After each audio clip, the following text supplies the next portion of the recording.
अध्यक्ष स्वतंत्र देव सिंह जी, हमारे रजनीकांत महेश्वरी जी, हमारे विजय बहादुर पाठक जी, हमारे महामंत्री श्री गोविंद शुक्ला जी, यहां दिल्ली में मेरे साथ उपस्थित भारत सरकार में मंत्री श्री वी.के. सिंह जी, भारत सरकार में मंत्री श्री संजीव बालियान जी और इस वर्चुअल रैली के साथ जुड़े हुए लाखों कार्यकर्ता ब्रज क्षेत्र के और पश्चिम क्षेत्र के, आज हम सब लोग इस वर्चुअल रैली के माध्यम से आत्मनिर्भर भारत की तरफ मोदी जी के द्वारा दिए गए दृष्टि को आप सबके साथ संवाद के माध्यम से, जन संवाद के माध्यम से चर्चा करने का मुझे मौका मिला है। लेकिन हम जब इस जनसंवाद रैली में भाग ले रहे हैं तो हम जानते हैं कि गलवान में हमारे भारतीय जवान देश की रक्षा करते हुए, देश की सीमा की रक्षा करते हुए शहादत उन्होंने दी है। उनके प्रति हम सब लोग जहां श्रद्धा सुमन अर्पित करते हैं, श्रद्धांजलि देते हैं, वहीं उनके परिवारजनों को ईश्वर ताकत दे, क्योंकि यह सपूत सिर्फ उनके परिवार के सपूत नहीं थे, ये भारत के सपूत थे। इसलिए 135 करोड़ का देश उनके साथ खड़ा है और उनको सबल दे रहा है, ऐसा मैं मानता हूं और उनको ईश्वर ताकत दे, ये मैं कहना चाहता हूं। मित्रों, आज जब हम यहां पर वर्चुअल रैली में एकत्र हुए हैं तो हम कोरोना संकट के साए में हम यहां पर एकत्र हुए। कई लोगों ने इसमें अपनी जीवन लीला उनकी समाप्त हुई है।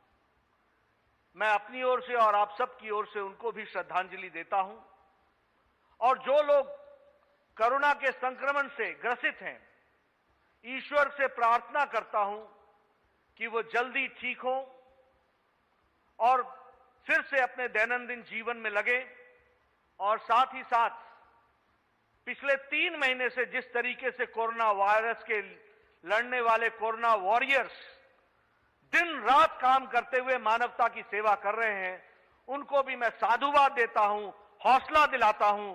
सारा देश आपके प्रति नम्र है और नमन करता है, क्योंकि आपने विपरीत परिस्थितियों में अपनी जान को जोखिम में डालकर मानवता की सेवा की है, इसलिए आपकी भी हम सब लोग हौसला अफजाई करते हैं। मित्रों, जब मैं यहां पर चर्चा कर रहा हूं इस वर्चुअल रैली के माध्यम से, तो मेरे मन में बैठे बैठे कुछ प्रश्न खड़े हो रहे थे। जब हम लॉकडाउन की परिस्थिति में गए तो विचार आया कि क्या पार्टी को भी लॉकडाउन करना पड़ेगा? हम कैसे लाखों लोगों की सेवा कर पाएंगे जो इस संक्रमण काल में जूझ रहे हैं? हम कैसे इन करोड़ों लोगों को अपने तरफ से जोड़ पाएंगे और पार्टी की गतिविधि के माध्यम से सेवा कार्य कर पाएंगे? ये हम कैसे कर पाएंगे? लेकिन हम जानते हैं आवश्यकता ही आविष्कार की जननी है। Necessity is the mother of invention. मैं अपने साथियों को बधाई देना चाहता हूं कि इस संक्रमण काल में इस डिजिटल वर्ल्ड का, डिजिटल टूल का प्रयोग करते हुए वर्चुअल मीटिंग और वीडियो कॉन्फ्रेंसिंग के माध्यम से सारे देश को राष्ट्रीय स्तर से लेकर के बूथ स्तर तक के कार्यकर्ताओं को जागृत करके सेवा कार्य में लगाने का काम किया, तो अकेली भारतीय जनता पार्टी के लाखों कार्यकर्ताओं ने इसको पूरा किया। लाखों कार्यकर्ताओं। और ये कहने के लिए नहीं कह रहा मैं, सिर्फ शब्दों में नहीं कह रहा, ये सिर्फ अकेले हमने नहीं किया, सारी पार्टी ने ऊपर से नीचे तक। अगर मैंने 150 वीडियो कॉन्फ्रेंस करके जिला के अध्यक्ष से जुड़ने का काम बीड़ा उठाया, अगर सभी सांसदों से बातचीत करने का काम किया, अगर सभी मेयर से मिलने का काम किया, अगर सभी विधायकों को पार्टी के काम में लगाने के लिए जुड़े, तो हमारे प्रदेश के अध्यक्ष भी, प्रदेश के महामंत्री भी, राष्ट्रीय पदाधिकारी भी लगभग 4000 वीडियो कॉन्फ्रेंस करके उन्होंने ऊपर से लेकर के नीचे बूथ लेवल तक पार्टी को एक्टिवेट किया और सेवा कार्य में लगाया है। इसलिए मैं पार्टी के कार्यकर्ताओं को बधाई देना चाहता हूं। एक बहुत बड़ा काम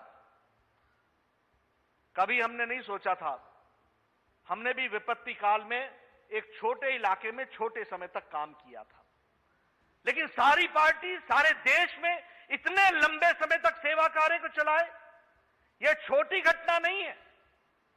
लगभग 19 crore food packet Bharatiya Janata party के कार्यकर्ताओं ने जरूरतमंद तक फीड द नीडी कार्यक्रम में पहुंचाने का काम किया है। इसको हमको ध्यान में रखना चाहिए। लगभग 5 crore ration kit Modi kit के नाम से, 5 करोड़ मोदी किट के नाम से हमारे कार्यकर्ताओं ने 10 दिन का राशन, 20 दिन का राशन, 1 महीने का राशन जरूरतमंद लोगों तक पहुंचाने का काम किया है। और यह बिना सरकार की मदद के अपने सामाजिक स्रोतों के माध्यम से इस काम को किया है। उत्तर प्रदेश भी पीछे नहीं रहा है। लगभग 3.5 करोड़ फूड पैकेट आपने पहुंचाए हैं। 5 करोड़ फूड पैकेट आपने पहुंचाए हैं, क्षमा करिएगा। लगभग 45 लाख से ज्यादा आपने राशन किट बांटे हैं। और इसी तरीके से आपने लाखों कार्यकर्ताओं को, भारतीय जनता पार्टी को उत्तर प्रदेश में जागृत किया है। यह मैं आपके साथ चर्चा करना चाहता हूं। अभी इस वर्चुअल रैली के माध्यम से आपके साथ हम यहां जुड़े हैं। यह भी 25वीं विजुअल रैली हो रही है और इस विजुअल रैली के माध्यम से करोड़ों कार्यकर्ताओं तक और अपने समर्थकों तक हम लोग पहुंच पाए हैं। आज मैं ये 25वीं विजुअल रैली कर रहा हूं और मुझे खुशी है कि यह विजुअल रैली, जिस रैली को हम सामान्य परिस्थिति में किया करते थे, उसमें बहुत ताकत लगाएं तो 1 लाख, 1.5 लाख लोग इकट्ठा होते थे, लेकिन इसी रैली में 30 लाख से ज्यादा लोग जुड़े हुए हैं। इसको हमको समझना चाहिए। यह वर्चुअल रैली की क्या ताकत है, इसको भी हमको समझना चाहिए। कल मैंने राजस्थान के कार्यकर्ताओं के साथ बातचीत की। 70 लाख लोग वीडियो का इस वर्चुअल रैली में जुड़े थे, 70 लाख। कल मैंने तेलंगाना के कार्यकर्ताओं के साथ बातचीत की। 50 लाख लोग इस वीडियो कॉन्फ्रेंस के साथ जुड़े थे। कभी 50 लाख लोगों की रैली करना हो तो आप समझिए कि कितना कठिन होता है, और हो सकता है कि नहीं हो सकता है, यह भी समझना मुश्किल है। लेकिन इस वर्चुअल रैली के माध्यम से हम लोगों तक ज्यादा जुड़ सकते हैं, अपनी बात कह सकते हैं। यह भी इसमें से हम सबको ध्यान में आता है और उसका हम लोग सदुपयोग कर रहे हैं, यह मैं कहना चाहता हूं। मैं यह भी कहना चाहता हूं, क्योंकि मैं जब वर्चुअल रैली को यहां से कर रहा हूं तो आपके साथ में अपने तजुर्बे भी शेयर करना चाहता हूं। आप सब पर समय समय पर कैमरा जूम करता है तो मैं देख पाता हूं कि सुनील बंसल जी बैठे हैं, श्रीकांत शर्मा जी बैठे हैं, बलदेव सिंह औलख साहब बैठे हुए हैं, हमारे बाकी लोग, हमारे कार्यकर्ता बैठे हुए हैं। सबको मैं पहचान पाता हूं। अगर मैं बात करूं तो अश्विनी त्यागी जी मुझे दिखते हैं, मुझे संजीव शर्मा दिखते हैं, मुझे उमेश राणा दिखते हैं, मुझे अजीत त्यागी जी दिखते हैं लोनी से। यह क्यों संभव हो पाता है? क्योंकि आप पर जब जूम रैली में जब जूम करता है कैमरा तो आप सबको मैं देख पाता हूं। अगर मैं सामान्य रैली कर रहा होता तो मैं नहीं देख पाता, लेकिन यहां आपके एक्सप्रेशंस को मुझे देखने का मौका मिलता है, यह मैं कहना चाहता हूं। मित्रों, अगर मैं बात करूं, जब हम मोदी 2 के प्रथम वर्ष 2019-20 की चर्चा कर रहे हैं तो मैं बड़े स्पष्ट शब्दों में कहना चाहता हूं कि मोदी जी ने 6 साल में 2014 से लेकर 2020 में जो 6 दशक का गैप था उसको पाटने का काम किया है, तो नरेंद्र मोदी जी के नेतृत्व ने देश में किया है। इसको हमको समझना चाहिए। Modi ji has been able to bridge the gap of 6 decades in 6 years। और जब मैं मोदी 2 के प्रथम वर्ष की बात करता हूं, यानी 2019-20 की बात करता हूं, तो मैं बड़े गर्व के साथ यह कह सकता हूं कि यह साल उपलब्धियों का भी साल रहा है और चुनौतियों से निपटने का भी साल रहा है, जिसको बखूबी नरेंद्र मोदी जी के नेतृत्व ने निपटा है, ये मैं आपके साथ कहना चाहता हूं।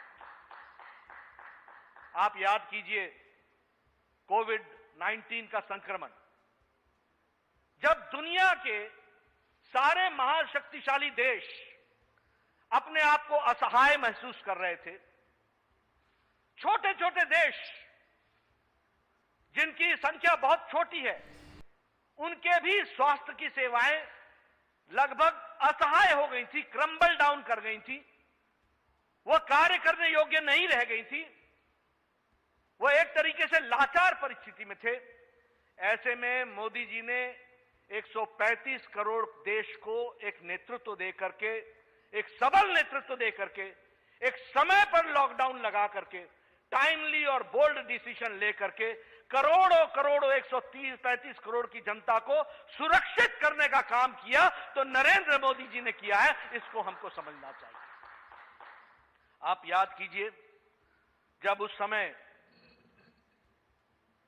लॉकडाउन किया गया था, तो भारत एक भी पर्सनल प्रोटेक्शन इक्विपमेंट नहीं बनाता था।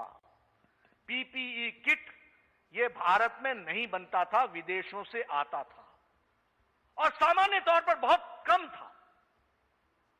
आज हम बड़े गौरव के साथ कह सकते हैं कि मोदी जी ने हमारे लोकल उद्यमियों को प्रोत्साहित करके आज पर्सनल प्रोटेक्शन इक्विपमेंट 4.5 लाख प्रतिदिन भारत में बन रहा है और अब पर्सनल प्रोटेक्शन इक्विपमेंट की कोई कमी नहीं रही है। इसको हमको समझना चाहिए, इसको हमको ध्यान में रखना चाहिए। जब लॉकडाउन लगा था तो उस समय एक भी कोविड हॉस्पिटल डेडिकेटेड नहीं था। आज 2 लाख कोविड के 1000 कोविड के डेडिकेटेड हॉस्पिटल्स हैं, 2 लाख कोविड को डेडिकेटेड बेड्स हैं। आज लगभग 21,000 वेंटिलेटर्स हैं और 60,000 वेंटिलेटर पीएम केयर फंड से 2,000 करोड़ रुपए खर्च करके 1 महीने में यानी जून में ही वो पहुंचने वाले हैं। वो काम उनका शुरू हो गया है और इंडिजिनस वेंटिलेटर्स भी बन रहे हैं। इसको हमको ध्यान में रखना चाहिए। जब लॉकडाउन हुआ था तो उस समय हमारी कैपेसिटी ऑफ टेस्टिंग 1500 थी। आज हमारी टेस्टिंग कैपेसिटी 1.5 लाख प्रतिदिन हो गई है। उस समय हमारे पास ये इस तरीके की व्यवस्था नहीं थी जिसमें हम टेस्टिंग कर सकें, लेकिन आज हमारे पास वो टेस्टिंग की फैसिलिटीज सारी की सारी विद्यमान है। आइसोलेशन बेड्स, आईसीयू यूनिट्स, लगभग 20,000 बेड्स आईसीयू के हमारे पास तैनात हैं। इसलिए हम ये कह सकते हैं कि किस तरीके से मोदी जी ने, चाहे वो वेंटिलेटर्स का विषय हो, चाहे वो टेस्टिंग का विषय हो, चाहे कोविड की लड़ाई का विषय हो, सभी में हम सब लोग सफल हुए हैं, ये मैं कहना चाहता हूं। दुनिया में जो अफेक्टेड बाय कोरोना है, ऐसे 108 देशों में, इंडिया में सिर्फ 28 ऐसे अफेक्टेड हैं। 28 का नंबर है जिसको हमको ध्यान में रखना चाहिए पर लाख, यानी 108 अफेक्टेड हैं दुनिया के उस रिकॉर्ड में, लेकिन हमारे यहां पर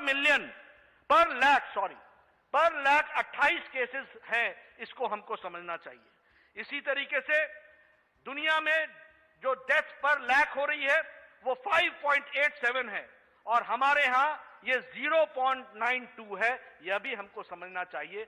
यह इसलिए संभव हुआ है क्योंकि लॉकडाउन समय पर लगा, बोल्ड डिसीजन लिया और उसके कारण देश को मोदी जी ने तैयार किया और देश तैयार हुआ और उसके कारण आज ये आंकड़े हमको देखने को मिलते हैं कि जहां दुनिया में डेथ रेट बहुत ज्यादा है, वहां हमारे यहां बहुत कम है। जान किसी की भी जाए वो बहुमूल्य होती है, लेकिन फिर भी जान को बचाने का हर संभव प्रयास मोदी जी के नेतृत्व में हुआ है। इस बात को हमको समझना चाहिए।